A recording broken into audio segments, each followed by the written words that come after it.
From E.P.N, this is Your World Discovered, and my name is David Ewen.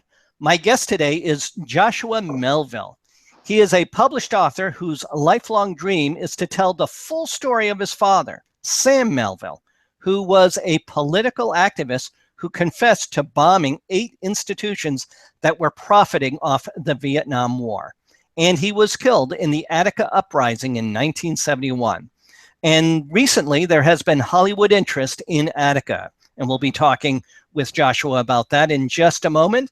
He has done extensive research, including gaining government documents that were formerly not made available to the public. Let's first welcome Joshua Melville. Nice to be here. Thank you. It's good to have you. First of all, for our audience, tell us about what this Attica Uprising is all about. Okay. Well, in the late 1960s to early 1970s, the prison system in this country expanded enormously. I know we think about we have a very large prison system now, but back then it was beginning its expansion. The prison population started to tip heavily in favor of African Americans, African Americans who had become politically and religiously aware. And the prisoners in Attica at that time were receiving 1 roll of toilet paper a month, 1 shower every 10 days, were being paid sometimes 25 or 30 cents a day for their labor.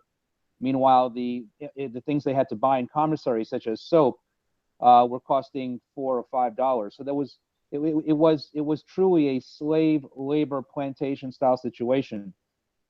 Despite many petitions, and despite trying to work within the democratic process for a couple of years, in 1971, after no response from New York State, and particularly from Governor Nelson Rockefeller, who just turned a blind eye to this, the prison exploded, and the prisoners revolted. It was a 2,500 person prison. 1,000 of the prisoners, or a little more than half, took over this maximum security facility, and they held it for 4 days while they negotiated with authorities for the peaceful return of the prison. After 4 days, the authorities got fed up with trying to negotiate with them. They sent in a heavily armed militia, complete with shotguns, rifles, tear gas, and they basically killed about 54 people, most of whom were, not most of them, but a lot of whom were the hostages and guards that were being held by the prisoners themselves. Now, it's important to understand that the hostages were not harmed by the prisoners. In fact, they were kept safe, and that the hostages who were killed were all killed by the state's gunfire, as well as 35 prisoners, one of which was my father. Okay, and that was in 1971. But prior to that, we talked a little bit, or I gave in the introduction, Sam Melville, who is your father. He was a political activist who confessed to bombing 8 institutions that are reportedly profiting from the Vietnam War. Tell us a little bit about that for a little bit of a historical background. Sure.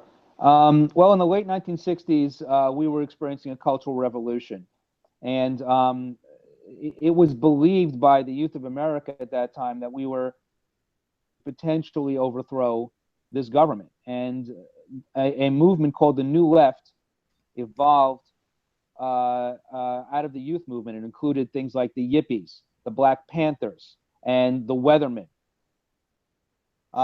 In the midst of all this, my father and a group of friends, tests and speeches were just getting them nowhere. Meanwhile, in other countries like Canada and Ireland, revolutionary groups had formed that were using bombs as a form of protest. Now, this had not happened in the United States yet. Small little pipe bombs had been thrown here and there, but my father was the first with his group to design and strategize high-yield explosives using timers. The engineering of these bombs was designed specifically so that only property would be damaged. These were designed to be protests, and that's a radical difference, no pun intended, from what we see today with terrorists who bomb things for this specific purpose of killing people and inflicting terror. These were not those type of bombings. These were political bombings that were aimed at property. And in fact, no one was killed in any of these bombings. My father was captured in November of 1969, along with his collective, and was tried and convicted. But it inspired a new phase of the Cultural Revolution. It inspired the Weathermen and the Symbionese Liberation Army and the BLA and the Black Panthers to step up the level of protest into a more violent and reactionary form of protest. So my father's role in history is in creating the gateway towards the most violent part of the Cultural Revolution of the 60s. What's interesting to note is we're talking about the 1960s, and you mentioned the term sort of the engineering of the bombs that were specifically designed to cause damage to property, physical things, and not to harm people, which had some success. So that must have, for that time, 1960s is what we're talking about, the mid to late 1960s, that was pretty advanced for those days. Am I correct to assume that? Yes, you're right. Today it seems kind of silly to think that just using an alarm, a cheap West clock alarm clock that you could buy in those days for $3 and manufacturing that or converting that into a timer. Today we look back on that and think that that's kind of silly, but back then that was considered advanced. The bombs that were being thrown by protesters at the time were either pipe bombs or what are called Molotov cocktails, which is basically you take a bottle, you half fill it with gasoline, you stick a rag in it, you light it, and you throw it. It's like a homemade grenade. Bombings happening prior to 1969 in America, those are the type of bombs they're talking about. What my father did was he changed that game by using timed devices and by using his knowledge and skill as an engineer to place the bombs in such a way that they would do only property damage. Pretty advanced, and that's why the FBI considered him such a huge threat, more so than the dozens of other people who were just throwing grenades. Now, I imagine a lot of people might look at this in a different way than perhaps you do, and I'll give you an example. The Oklahoma City bombing, and I believe that was Timothy Vey, check my history on that, that was considered a homegrown terrorism. And some people might, without the right education, think that what your father, Sam Melville, was involved with is a form of terrorism. Can you share with us the difference between a sense of radicalism and terrorism, so that we can draw a better distinction of the role your father was involved with in the 1960s? Thank you. It's an important question, and thank you for asking it. Of course, there are some people who will always see my father and people like him as terrorists. And for some people, there is no distinction. Once you throw a bomb, you've thrown a bomb. But the difference between the type of terrorism we're seeing, like Islamic terrorism, is those acts are designed around two components that are very different from political bombings like the Weathermen and like my father. With terrorism, you choose a target based on convenience, a building that's not being guarded, a plane, something that you have easy access to. You also choose your targets so that they inflict the maximum amount of collateral damage against people. You want death, you want destruction, you want terror. Conversely, what my father did was hunt out targets that were anything but convenient. These were government institutions. There was the Federal Plaza, the Whitehall Induction Center, where you went when you were drafted, banks that were profiting off the Vietnam War. These were not easy targets to get into. You had to do a lot of strategizing, and you had to do even more strategizing to make sure that when the bombs went off, they went off at a time and were placed in such a way that only property would be damaged. If you're trying to make a statement and you're trying to change what a government is doing, if you believe the government is doing something wrong, it requires a great deal more strategy than just strapping a bomb to your chest and walking into a shopping mall. Now, on the coattails of that, we talked earlier in the introduction that there's been some Hollywood interest in the nature of what we're talking about now. And the hot topic, again, as I mentioned before, is the whole notion of terrorism, which is different than what is defined as what Sam Melville did. Can you allude a little bit about how Hollywood or how media in general would paint the picture of this, and then compare it to how it was perceived back in the 1960s? That's a tough one, because it's really going to depend on which directors and producers end up developing these stories. There's an Attica story I know that's in development. There have been 2 movies made about Attica already. They're both okay movies, especially the second one, which was done by HBO, called Against the Wall, starring Samuel L. Jackson and Kyle MacLachlan. A great deal. I think if you don't know anything about Attica, it really teaches you what the issues were. Unfortunately, all these movies tend to paint Attica as a black versus white story, where all the prisoners are black and all the guards are white. You will never see a white prisoner as an inmate leader in any of these movies, and that's unfortunate. There were several, my father being one of them. And the media tends to want to reduce everything down to its simplest and most common denominators. And for years, I had to watch my father be composited into Samuel L. Jackson, Raymond, and other actors, and it is very frustrating. According to what I've been told by my friends on the inside of Hollywood, most people just would be too confused by the idea of a white intellectual a prison leader siding with militant blacks. I think most producers are under the impression that that's too complicated a story element. Of course, I disagree, and my hope is that in the projects that are being developed now, that will be corrected. Let's talk a little bit about the goal of what Sam Melville had. There was the confessed, if I'm understanding correctly, 8 institutions. What was the goal of Sam Melville, and what was the accomplishment? What was the success of what he was trying to do? Well, if you want to call it a success, and it might be important to point out to our viewers that I don't necessarily share my father's politics. I don't condone what he did. I could never do them.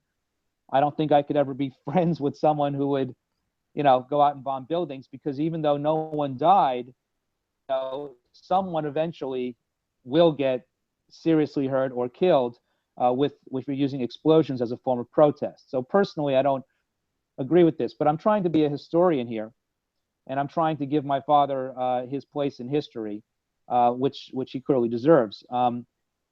The success is that it was Nixon, the Nixon administration, didn't really realize how angry the youth of America was about being involved in Vietnam.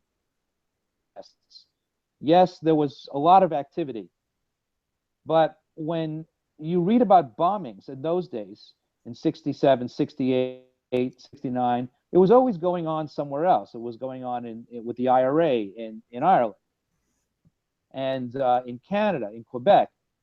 You never read about it going on here. And so the fact that now the war was coming home, and people in America were not only setting off bombs, but were making heroes out of the people who were setting up bombs, this sent a strong message.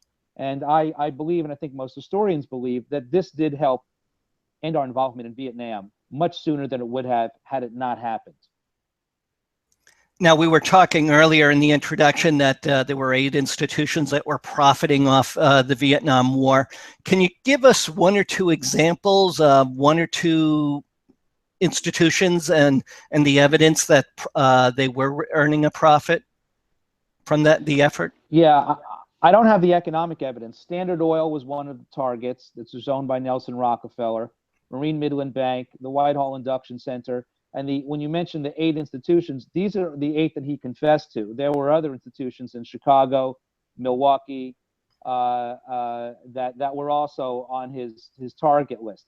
And he didn't do this alone. He had a group of co-conspirators who were carrying out these bombings as well. They were all heavy establishment institutions, either direct interests or were supplying financing or supplying services towards the war. The most obvious example would be the Whitehall Induction Center. Now, if you want to talk about a silver lining in a bombing, the New York Whitehall Induction Center was taking in thousands of inductees every single month. If you do the math on how many soldiers left from New York and make a ratio of that to the ones who left versus ones who died, after that bombing, no more inductees came out of New York for the rest of the Vietnam War. That effectively probably saved 10,000 U.S. lives. Knows how many Vietnamese lives. So these were effective bombings. They did do what they were intended to do, and they did help stop the war sooner than it would have been stopped had there not been bombings.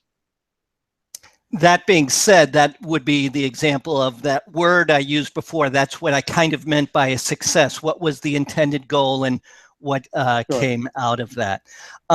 Let's talk about your involvement in terms of writing about this material. Tell us about some of the books and also any other activity that's in production or soon to be delivered.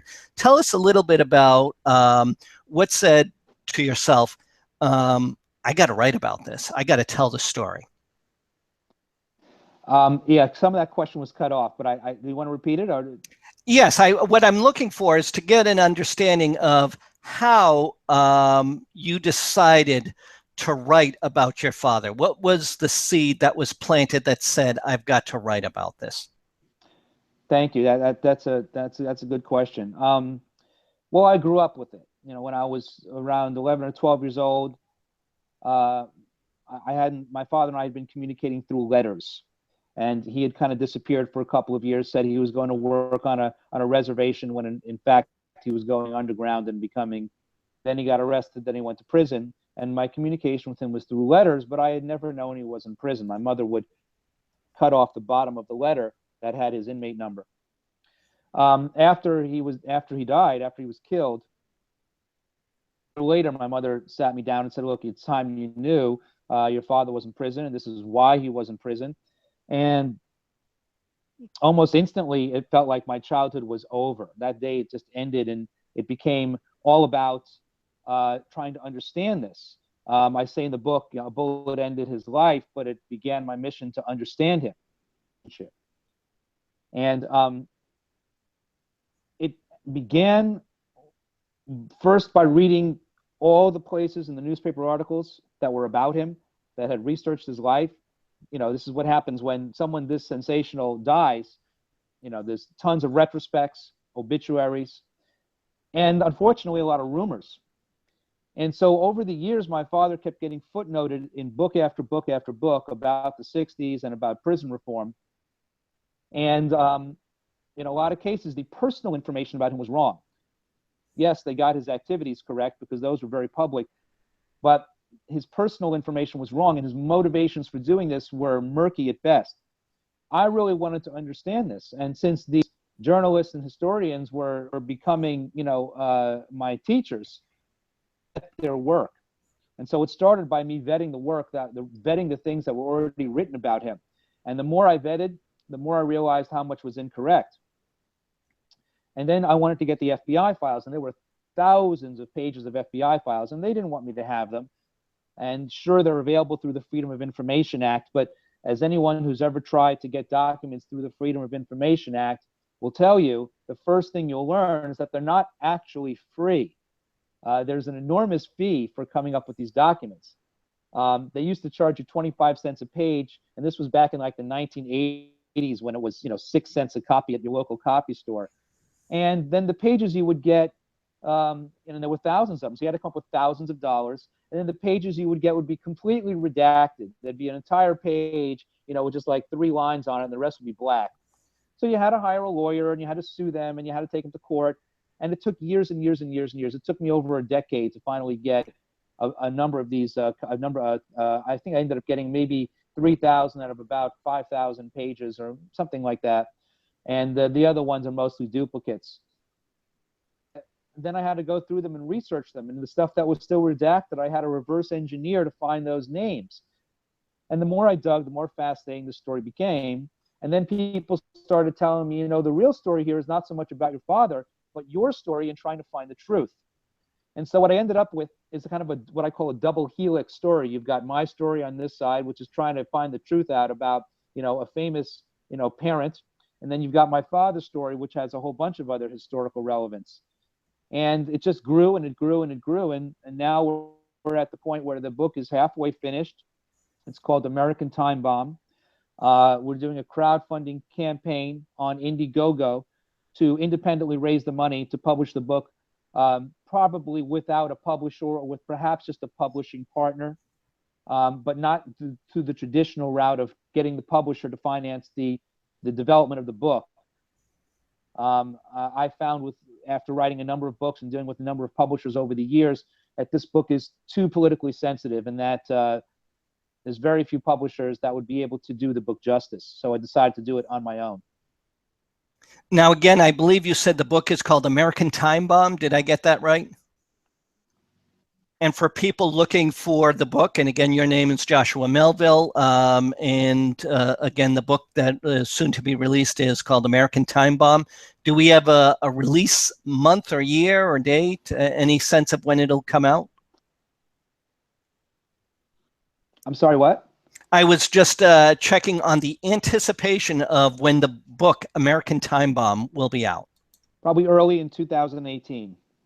Okay, so it's going to have a lot of research. And tell us about the work from now to 2018. So that's about 1.5 years, 2 years work that'll be done. Tell us what you'll be doing over the next 1.5 years to 2 years in getting that book ready. Well, there's, unlike a novel book, which are compared to this, right? I have to write a book that's not only narratively compelling. I'm sorry? It seems like we've lost Joshua Melville, but we'll just close out here. My guest today has been Joshua Melville. He is a published author whose lifelong dream is to tell the full story of his father, Sam Melville. His book, American Time Bomb, is coming out in 2018. Sam Melville was a political activist who confessed to bombing 8 institutions that were profiting off the Vietnam War, and he was killed in the Attica Uprising in 1971. And recently there has been some Hollywood interest related to Attica. Joshua Melville, who is the author of American Time Bomb, he's done and will continue to do extensive research, including gaining government documents formerly not made available to the public. Joshua, thank you so much for joining me on Your World Discovered. Oh, you're welcome. Thank you for having me. My name is David Ewen on Your World Discovered, and this is E.P.N.